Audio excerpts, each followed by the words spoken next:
Hello दोस्तों, आज हम रस देखेंगे। हिंदी के रस को देखेंगे और इसके सारे क्वेश्चन को हम अच्छे से लगा के, जिससे कि जितने भी बनने वाले क्वेश्चन हैं इससे एक भी क्वेश्चन बाहर ना जाए। और ये एग्ज़ाम नेट, जेआरएफ, टीएचटी, पीएचटी और अन्य सभी प्रतियोगी परीक्षाओं के लिए, जैसे यूपी पुलिस, यूपीएसआई जो भी हैं, यूपी ट्रिपल एससी के सारे क्वेश्चन के लिए, सभी एग्ज़ाम के लिए इम्पॉर्टेंट है। आइए देखते हैं पहला क्वेश्चन। हिंदी में किस आचार्य ने छल नामक संचारी भाव को प्रचारित किया है? इसमें देव ने छल नामक संचारी भाव को प्रसारित किया है। हिंदी साहित्य में छल नामक संचारी भाव को कवि देव ने प्रचारित किया है।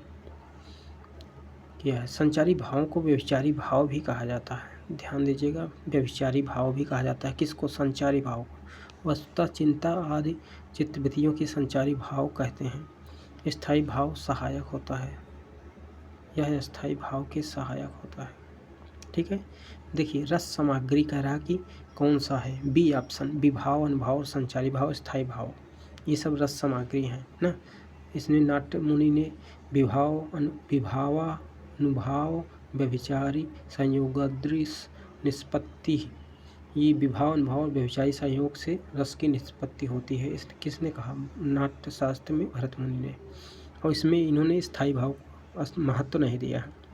ठीक है, रति, हास, क्रोध, ये सब कह रहा है कि किसके स्थायी भाव हैं, किस रस के? रति जानते हैं श्रृंगार रस, हास्य रस का, शोक, करुण रस का, क्रोध, रौद्र का, भयानक रस का स्थायी भाव हैं। C option. आप जानते हैं स्थायी भाव जो हृदय में नित्य विद्यमान भाव है। विभाव जो होता है दो प्रकार के होते हैं। आलम्बन विभाव, जिसके सहारे स्थायी भाव उत्पन्न होते हैं। उद्दीपन भाव, मनोविकार को उद्दीप्त करने वाले भाव को उद्दीपन। अनुभाव, फिर विभाव के बाद उत्पन्न होने वाले भाव। संचारी भाव स्थायी भावों के पोषक हैं। आइए, इसमें वही बात दिया है, ठीक, भरत मुनि के अनुसार दिया है। भरत मुनि ने कुल 8 रसों को माना है। इन्होंने शांत रस को छोड़कर बाकी सभी रस को माना हुआ है।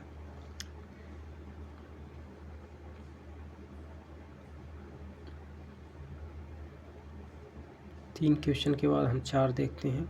गलती से हमने आगे पढ़ लिया, आगे देखते हैं। शब्दार्थों तय शरीर रस आत्मा, यह कथन इनमें से किसका है? राजशेखर। ठीक है, शब्दार्थों तय शरीरम रस आत्मा, यह का आचार्य चंद्रशेखर का है। जीआईसी में पूछा हुआ है क्वेश्चन, ये एकदम नया है, इसको ध्यान रख लीजिए। ठीक है, आइए चलते हैं। वाक्यम रसाक्यम काव्यम, ये दिया है विश्वनाथ द्वारा, इसको थोड़ा सा ध्यान रखते रहिए। काव्य शास्त्र के रस संदर्भ में नवरस से क्या अभिप्राय है? नवरस, काव्य शास्त्र में नवरस से अभिप्राय है नवरस, जैसे श्रृंगार, हास्य, करुण, रौद्र, वीर, भयानक, विभत्स, अद्भुत, शांत। रसो वै सह, रस से इस कथन का उल्लेख किस ग्रंथ में हुआ है? तैत्तरीय उपनिषद में। तैत्तरीय उपनिषद में इस कथन का उल्लेख हुआ है। ये तो आप जानते हो, विभानु, व्यभिचारी, संयोगादृश, निष्पत्ति, भरत मुनि। ठीक है, भरत मुनि ने वही बात दिया है। रस सूत्र, इसको जानते हो, विभानु, ये भी 8वें क्वेश्चन का भरत मुनि। C option. विभाव, अनुभाव, ये भी भरत मुनि। देखो कितनी बार पूछा है भरत मुनि का सूत्र। इन्होंने स्थायी भाव को महत्व नहीं दिया, इस बात को ध्यान रखते चलिएगा।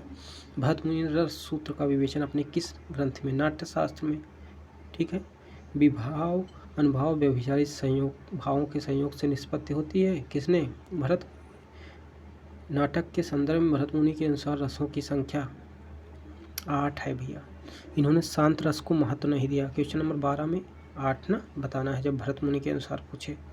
ठीक है, आइए देखते हैं नेक्स्ट क्वेश्चन। रसों की संख्या 8 किसने मानी है, कहा है? इसमें आप जानते हो, सी ऑप्शन, भरत मुनि। आचार्य भरत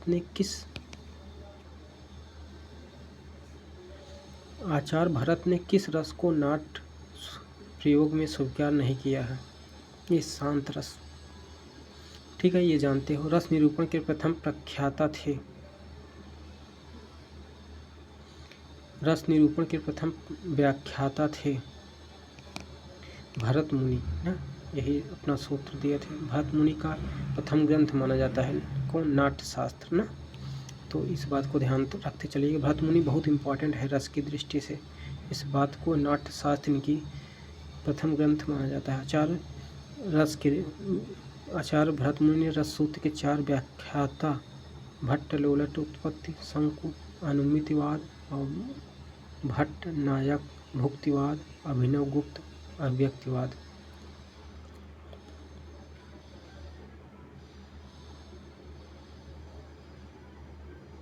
विशेष रूप से भावों को प्रकट करने वाले होते हैं।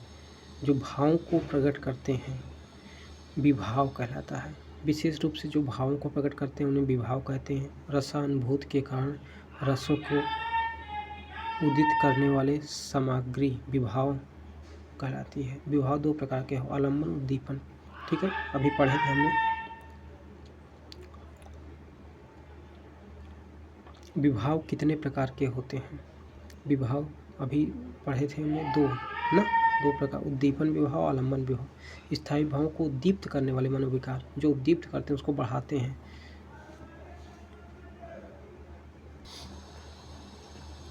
हेलो दोस्तों, थोड़ा सा डिस्कनेक्ट हो गया था, फ़ोन आ गया था एक। चलिए देखते हैं। आइए क्वेश्चन नंबर 17 पे थे हम लोग ना। उद्दीपन विभाव जो उद्दीप्त करते हैं ना मनोविकार को कहते हैं। आलम्बन विभाव जिनका आलम्बन करके स्थायी भाव उत्पन्न होते हैं उन्हें आलम्बन। आलम्बन मतलब होता है किसी चीज़ का सहारा देना ना, ठीक, उसी के सहारे उत्पन्न, ठीक। चलिए किसी भी चीज़ का आलम्बन, जैसे आप चलिए सहारे के बारे में होता है। विभाव के भेद क्या होते हैं? 2 अभी पढ़ा हमने, आलम्बन और उद्दीपन विभाव। हाँ, फिर आइए देखते हैं नेक्स्ट 19 नंबर क्वेश्चन। जो विषय वस्तु या परिस्थिति अस्थायी भाव को उद्दीप्त करे अर्थात तेजी प्रदान करे उसे क्या कहते हैं? अभी उद्दीपन विभाव ना, ठीक है। आगे इसको अभी हमने पढ़ा।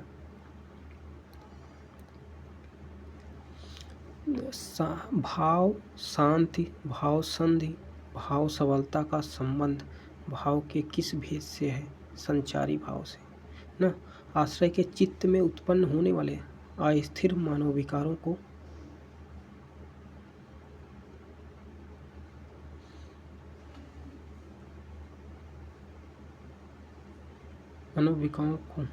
कहते हैं। जैसे रस्सी से भयभीत व्यक्ति के मन में उत्पन्न चिंता, शंका, जड़ता, उन्माद आदि भाव संचारी भाव हैं।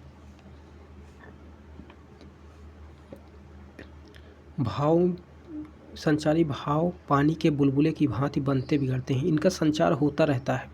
अतः यह स्पष्ट है कि भाव शांति और संधि भाव सबलता का संबंध संचारी भाव से है, ठीक है। वाणी और अंगों के अभिनय द्वारा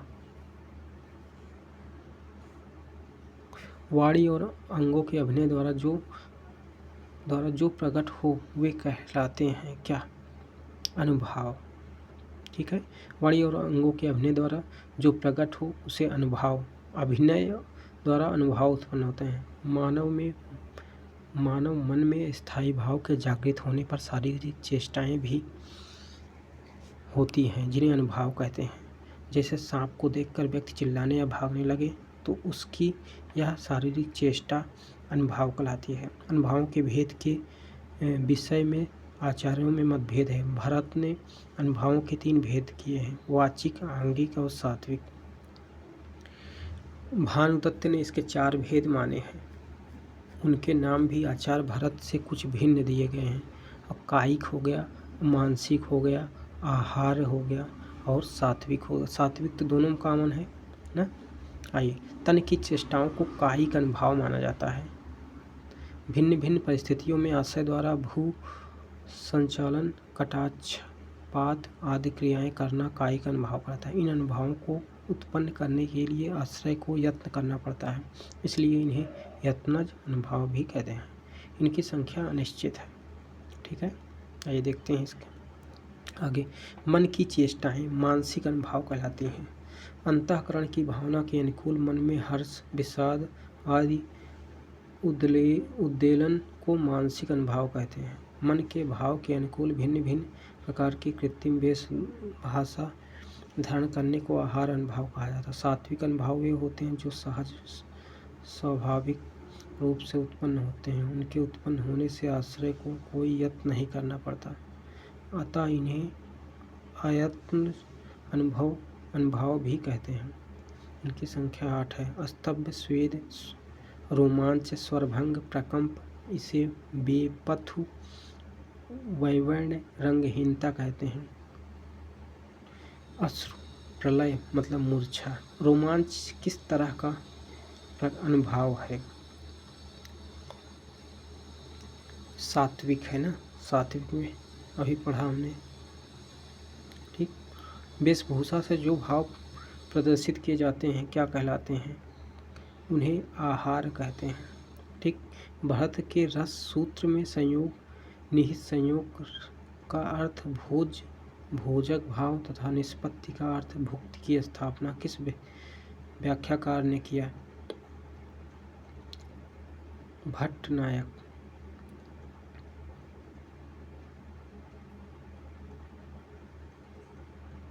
बेपुथ कैसा अनुभाव है? सात्विक है ना, अभी पढ़ा हमने। आलंबन उद्दीपन विभावों के कारण उत्पन्न भावों को बाहर प्रकाशित करने वाले कारक कहलाते हैं क्या? अनुभाव कहलाते हैं। अनुभाव के कितने भेद होते हैं? ठीक है, इसमें विभिन्न विद्वान में मतभेद के कारण इसे बाहर कर दिया गया है ना। अनुभावों के 2 भेद होते हैं, कायिक और सात्विक। हरदेव बाहरी शब्द अर्थ प्रयोग के अनुसार अनुभाव के 2 भेद होते हैं, कायिक या इच्छित, सात्विक या अनिच्छित। इच्छित अनुभाव को साधारण अनुभाव भी कहा जाता है। सात्विक अनुभाव नहीं है। विषाद, रोमांच, कम, प्रलय सात्विक अनुभाव के अंतर्गत आते हैं, जबकि विषाद मानसिक अनुभाव के अंतर्गत। कायिक, निश्वास, मानसिक।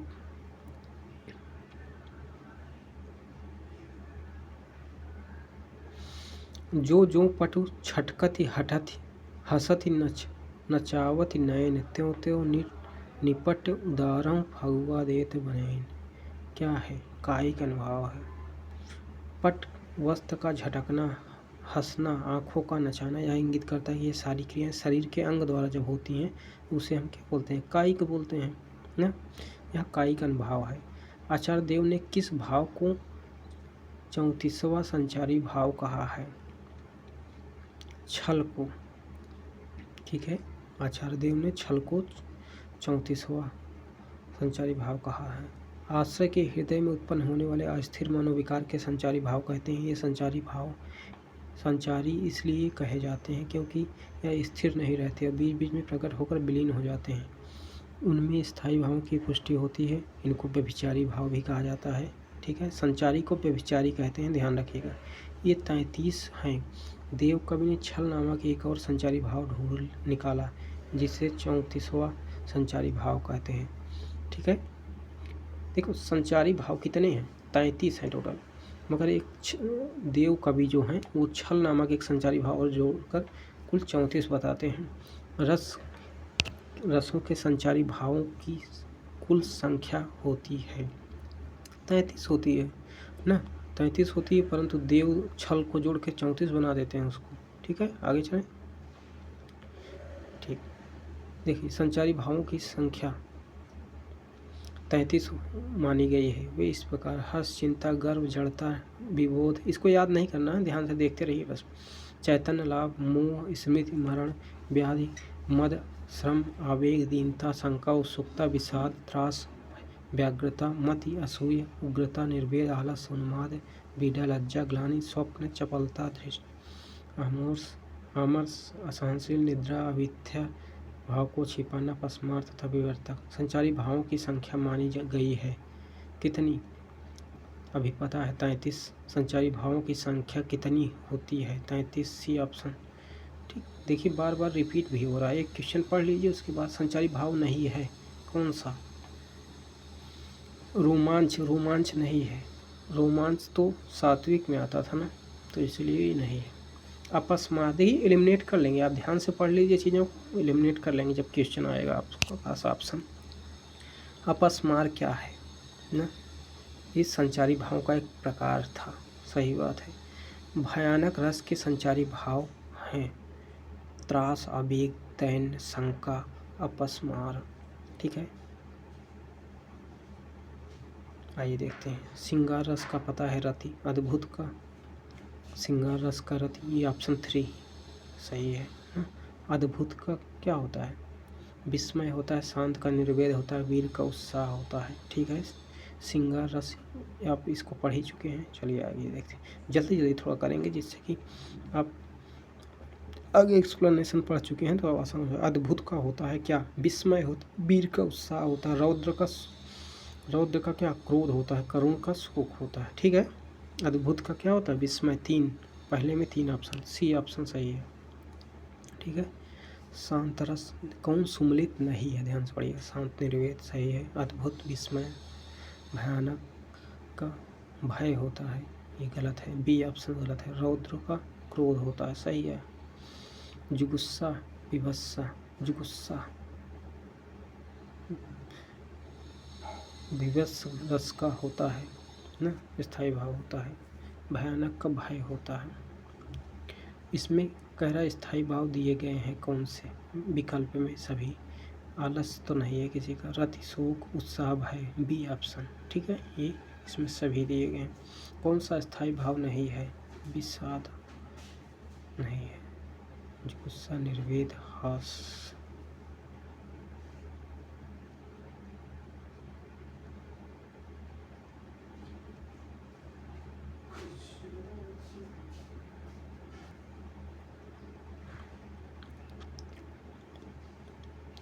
विषाद किसी भी रस का अस्थायी भाव नहीं है। ठीक है, आइए देखते हैं, बार बार कट जा रहा है साथियों। आइए देखते हैं फिर से। वीर रस का उत्साह सभी जानते हैं। ठीक है, वीर रस के 4 भेद होते हैं, युद्ध वीर, दानवीर, धर्मवीर, दयावीर। करुण रस का अस्थायी भाव जानते हैं, शोक होता है। भयानक रस का भय होता है, शांत रस का निर्वेद या सम होता है। वीर रस का स्थायी भाव है क्या? उत्साह होता है भैया। वीर रस का स्थायी भाव उत्साह होता है। ठीक है, निर्वेद क्या है? शांत रस का है भैया, बी ऑप्शन सही है। निर्वेद किस रस का स्थायी भाव है?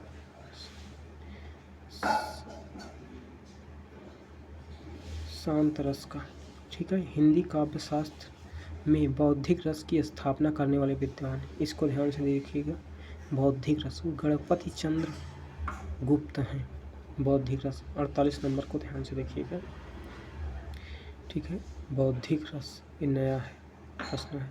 हिंदी काव्यशास्त्र में बौद्धिक रस की स्थापना गणपति चंद्र गुप्त ने किया है। इन्होंने अपनी पुस्तक रस सिद्धांत का पुनर्विवेचन में इस स्थापना को व्यक्त किया है। ठीक है, रस के संबंध में विभिन्न कथन स्थापनाएं।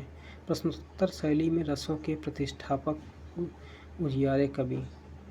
ठीक है, वात्सल को 10वां रस मानने वाले पंडित विश्वनाथ हैं। ठीक है, इसमें मेन देख लेते हैं, बाकी ठीक। वीरों का कैसा हो बसंत, किस वीरों का कैसा हो बसंत किस रस की सृष्टि हुई है? इसमें वीर रस का। ठीक है, यही देखते हैं। किस रस का स्थायी संचारी भाव उग्रता, गर्व, हर्ष आदि है? उग्रता, गर्व, हर्ष आदि है, ये वीर रस का। ठीक है, विभत्स रस का स्थायी भाव क्या है? जुगुप्सा, जुगुप्सा। ठीक है, विभत्स रस का स्थायी भाव जुगुप्सा। जुगुप्सा नामक स्थायी भाव भाव के परिपक्व होने से उत्पन्न होता है। शोक का, करुण का है ना, विस्मय, अद्भुत रस का होता। ठीक है, आगे चलते हैं। 52 ना। किस रस का स्थायी भाव जुगुस्सा है? अभी पढ़ा हमने क्या, विभत्स का ना, ठीक है। विभत्स रस का स्थायी भाव क्या है? जुगुप्सा है। विभत्स रस का स्थायी भाव जुगुप्सा है, ठीक है। 54 नंबर में इसमें भी वही दिया है, बी ऑप्शन सही होगा, जुगुप्सा। जुगुप्सा किस रस की स्थायी भाव है? पता है, विभत्स, ए ऑप्शन। जुगुप्सा 56 में जुगुप्सा का स्थायी भाव क्या है? विभत्स रस, डी ऑप्शन। अद्भुत रस का स्थायी भाव क्या है? विस्मय, सी ऑप्शन ना। आश्चर्य जहाँ हो वहाँ अद्भुत चीज़ें ना। जुगुस्सा, और जानते हो जुगुस्सा का क्या होता है? विभत्स होता है, विस्मय का आप पता है अद्भुत हो गया, क्रोध का रौद्र हो गया, निर्वेद का शांत हो गया। अद्भुत रस का स्थायी भाव क्या होता है? अद्भुत, विस्मय होता है, ठीक है, ये ऑप्शन। ये देखते हैं, विस्मय या आश्चर्य किस रस का स्थायी भाव है? अद्भुत, सी ऑप्शन। शांत रस का स्थायी भाव क्या है? शांत रस का स्थायी भाव क्या है? निर्वेद, सी ऑप्शन। सम या निर्वेद होता है, निर्वेद स्थायी भाव है किसका? शांत रस का, बी ऑप्शन। 62 में राम को रूप निहारत जानकी कंगन के नग की परछाई ना। इसमें क्या हो रहा है? श्रृंगार रस ना। राम के रूप के निहारने की बात हो रही है ना, जानकी कंगन के नग की परछाई, ठीक है। इसमें राम आलम्बन, सीता आश्रय है, कंकन के नग की में परछाई देखना, उद्दीपन, राम की परछाई को देखना आदि, ठीक है। संयोग श्रृंगार रस में हो रहा है इसमें। चमक की बीजु बन गरज तरासा, विरह काल होई जीव गरासा। इसमें क्या है? कह रहा कि असत्य कथन बताइए, पंक्ति में असत्य कथन बताएं। विरह का मानवीकरण, सही बात है, ठीक है। अवधि का प्रयोग, सही है। वियोग श्रृंगार, ठीक है। बादल के देखिए, चमक, बीज बन गरज तरासा, ये सब बादल से तुलना की जा रही है, तो मानवीकरण होगा। प्रकृति का आलम्बन रूप में चित्रण, ये गलत है, ठीक।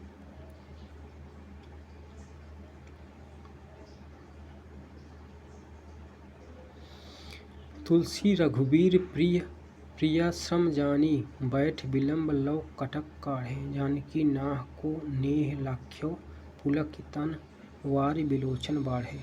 इसमें क्या है? श्रृंगार रस, राम वनगमन के समय का है। श्रृंगार रस का स्थायी भाव क्या है? रति, बी ऑप्शन। संयोग रस होता है और इसमें वियोग रस, वियोग रस को विप्रलंभ श्रृंगार भी कहते हैं, ध्यान रखिएगा। श्रृंगार रस का स्थायी भाव क्या है? रति, पता है यह। मेरे तो गिरधर गोपाल दूसरों ना कोई, जाके सिर मोर मुकुट मेरो पति सोई।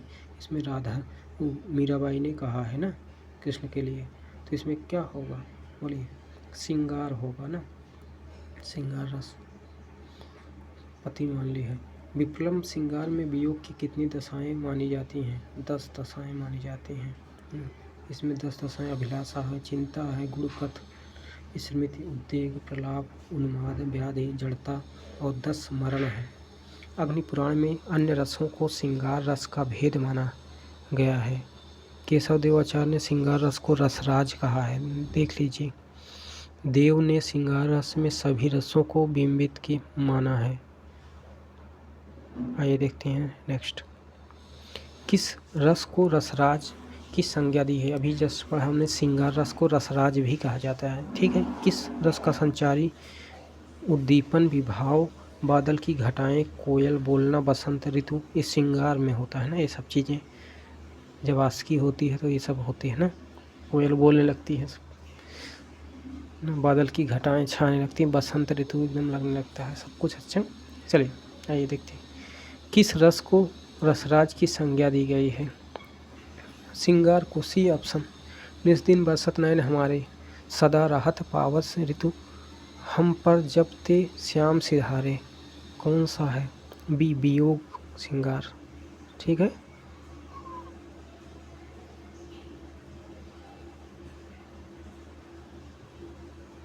इसमें फाड़ी नख नखन सौ अतड़िन रुधिर मवाद निकार लेपत अपने मुखिन पे हरासी प्रेतगण नारी। इसमें एकदम मेवाज वाज की बात कर रहा तो अजीब सा मतलब हो रहा मन ना, तो इसको क्या बोलेंगे इसका जुगुस्सा होगा, जुगुप्सा ना, इसमें घृणा होती है, इसी का मतलब घृणा होता है, इससे घृणा उत्पन्न होती है, घृणा का भाव उत्पन्न होता है। विभत्स रस का ये स्थायी भाव है। ठीक है, चलें आगे, आइए देखते हैं नेक्स्ट। सिर पर बैठियो काग आँख देव खात निकारत खींचत जीवे प्यार अति आनंद उर्धारत गीध जांघ को खोद खोद के मांस उपारत स्वान अंगूर काट काट के खाद विदारत। इसमें गिद्ध के बारे में बताया जाए कि वो कैसे आँखों को निकाल कर खा रहा है उस चीज़ को नोच नोच के ना, तो उस ये भी घृणा उत्पन्न हो रहा है इसको पढ़ के ना, तो विभत्स रस है भैया इसमें। ठीक, जुगुस्सा इसका, उसी को घृणा भी कहते हैं, जुगुस्सा का मतलब घृणा। ठीक है, जब ते इत ई ते घनश्याम सुजान अचानक ही बलसंग सिधार कर पै मुखचंद धरे सजनी नित सोचती तू कहाँ मन मारे। प्रस्तुत पंक्तियों में किस संचारी भाव का उल्लेख है? इसमें स्मृति का, स्मृति नामक संचारी भाव का प्रयोग किया गया है। हर्ष चिंता अमित संचारी शांत रस के संचारी भाव हैं। विंध्या के वासी उदासी तपोव्रत धारी महाबिन नारी दुखारे, ये हास्य रस का है ना। विंध्या के वासी जो हैं उदास हैं स्त्री के लिए और नारी के बिना काफ़ी दुखी हैं। ठीक है, मैं ऐसा महावीर हूँ पापड़ तोड़ सकता हूँ, अगर गुस्सा आ जाए तो कागज़ को मरोड़ सकता हूँ। गुस्सा आएगा भी तो बहुत उठाएंगे तो कागज़ तो मुलायम ही होता है, उसको मरोड़ क्या करें, ये पापड़ तोड़ देंगे तो ये हंसने वाली बात है भाई, हास्य रस कह रहा कि हास्य रस ना। ठीक है, चलिए आगे नेक्स्ट देखते हैं। 78 क्वेश्चन। आधा पात बबुल का तामे तनिक पिसान लाला जी करने लगे छठे क्षमा से दान। कह रहा लाला जी तनिक पिसान है उसमें लाला जी दान कर रहे हैं, यह हंसी की बात है।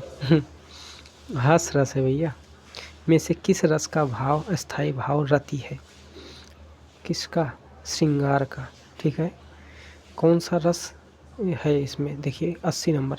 श्री कृष्ण के सुन वचन अर्जुन क्रोध से जलने लगे, सब शोक अपना भूल कर करतल युगल मलने लगे ना। श्री कृष्ण के सुन वचन अर्जुन क्रोध से जलने लगे, सब शोक अपना भूल कर करतल युगल मलने लगे ना। इसमें क्या है? रौद्र रस, उनको गुस्सा आ गया था। ठीक है, उस समय सुनकर फिर वो तैयार हो गए थे उस बात के। ठीक है, इसमें चलते हैं।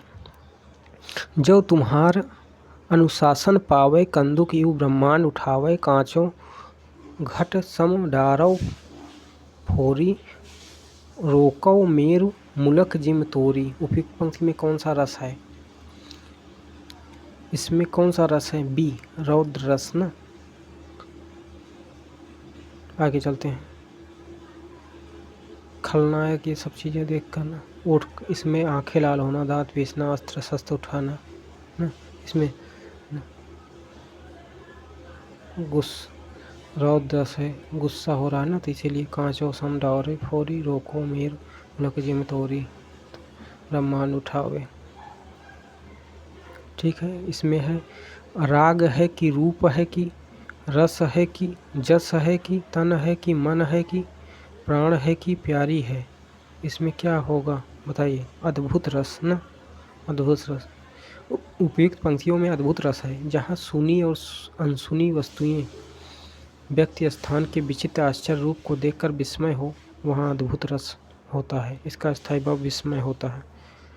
अखिल भुवन चर अचर जग हरमुख में लख मातु चकित भई गदगद वचन विकसित द्रुग पुलकात। इसमें अद्भुत रस है।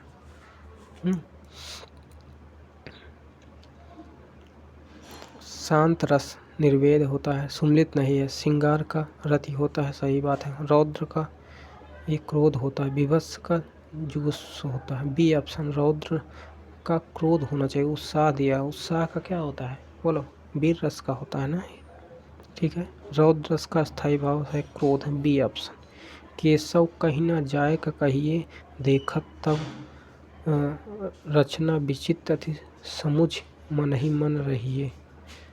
86 में क्या है, केशव कहीं जाए का न कहिए।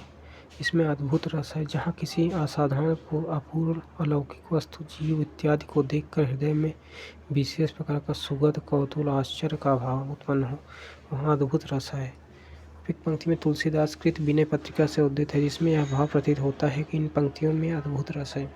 समरस थे जड़ या चेतन, सुंदर साकार बना था, चेतनता की एक बिलसती, आनंद अखंड घना था। इन पंक्तियों में क्या था, शांत रस के बारे में वह कह रहा है ना, आनंद अखंड घना था। मन में संशय, शांति, वैराग को जागृत करने वाले प्रसंगों के चित्रण में शांत रस होता है। शांत रस का स्थायी भाव निर्वेद या वैराग्य होता है। जन्म मरण से भय, वैराग्य तत्वों और शास्त्रादि के चिंतन से उत्पन्न होने वाले रस का नाम क्या है, बी शांत रस, ठीक है। वैराग्य ये सबसे जो उत्पन्न होता है, जन्म मरण के भय से मुक्त हो जाना, सब क्या है। जब भी ये बात होगी क्या बताएगा, शांत रस ना। प्रछन्न रोग है प्रगट भोग, संयोग मात्र भावी वियोग, हाँ लोभ मोह में लीन लोग, भूले हैं अपना अपना। इसमें भी ओ क्षण भंगुर भव राम राम, इसमें भी शांत रस होगा, ठीक है, क्योंकि ये लोभ मोह से सबसे एकदम इस सब के बारे में बता रहा है कि इसमें सब लीन है, तो इस मतलब वैराग्य की बात कर रहा, तो इसमें ठीक है। चलें आगे। दुख ही जीवन की कथा रही, क्या कहूँ आज जो नहीं कही।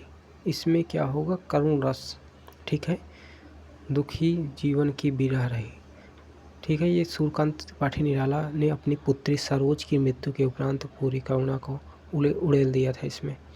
अभी तो मुकुट बंधा था माथ, हुए हल्दी कल ही हल्दी के हाथ, खुले भी ना थे लाज के बोल, खुले थे चुंबन शून्य कपोल, हाय रुक गया यही संसार, बना सिंदूर अनल अंगार, वातहत लतिका वह सुकुमार, पड़ी है छिन्नाधार में निहित रस है। इसमें क्या है, करुण रस ना।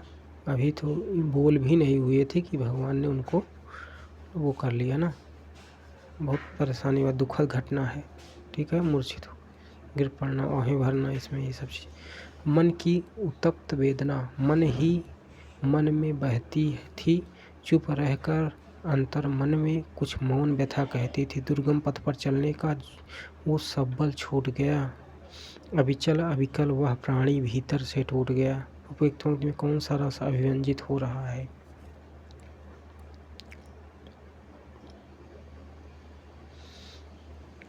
करुण रस ना, अंदर ही अंदर टूट गया। चलिए, करुण रस को एकमात्र रस किसने कहा माना है, एकमात्र रस भवभूत ने माना है। भवभूत ने करुण रस को एकमात्र रस माना है। वे संस्कृत के श्रेष्ठ नाटककार माने जाते हैं। उत्तर रामचरितम और मालती माधव इनके चर्चित नाटक ग्रंथ हैं, ठीक है। एक और अजगर लखी, एक और मृगराय, बिकल बटोही बीच ही परियो मूर्छा खाए। इसमें क्या है, भयानक है। एक तरफ अजगर रही लखी, एक तरफ मृग, एक और मृगराय मूर्छा खाए, दोनों तरफ भय उत्पन्न है। जसोदा हरि पलने झुलावे, हलरावे दुलरावे मलहावे, जाई सोई कछ गावे। इसमें क्या है, इसमें वात्सल है। जसोदा जो माँ है वो क्या कर रही, उसको झुला रही हैं ना, हलरा दुलार कर रही हैं, तो वात्सल रस।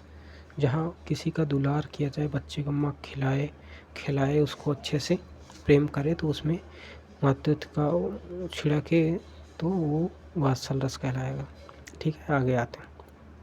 सोहत कर नवनीत लिए, घुटरुन चलन रेणु तन मंडित, मुख दधिलेप किए। ये भी क्या है, बाल लीला का वर्णन है कि उसको वो घुटरुन चल रहा है तो उसके बारे में बात, वात्सल कई भावना उसको देखकर मन में एक अच्छा सा भाव वात्सल रस उत्पन्न होता है।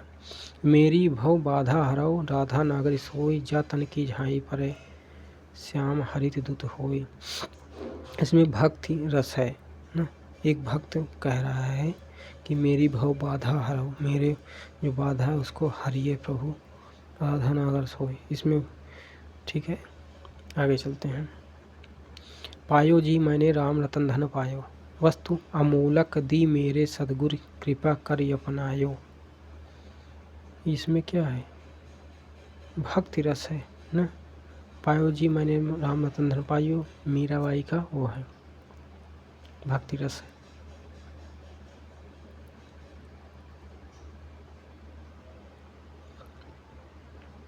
आइए देखते हैं। कहा कैकेयी ने सक्रोध, दूर हट दूर अरि निर्बोध। इसमें रौद्र रूप में कहा, गुस्से में कहा। ठीक है, चलिए। उपयुक्त पंक्तियाँ मैथिली शरण गुप्त के रचना साकेत के द्वितीय सर्ग से ली गई है। पंक्ति में रौद्र का स्थायी भाव क्रोध होता है। पंक्तियों में वही भाव उत्पन्न हो रहा है। भारतीय वृत्ति का संबंध किस रस से है? भारतीय वृत्ति का संबंध किस रस से है? भारतीय वृत्ति का सामान्य वाग्य व्यापार प्रस्तावना में भारतीय वृत्ति होती है। इसका आशय यही है कि प्रस्तावना में वाग्य व्यापार के प्रधानता प्रयोजनीय भरतमुनि ने वृत्तियों को काव्य माताओं की संज्ञा दी है। विश्वनाथ ने भी इसका समर्थन किया। ये वृत्तियाँ 4 प्रकार की होती हैं, सातवती, भारती, कौशिकी, आर्भटी। ठीक है, इनको पढ़ लीजिएगा।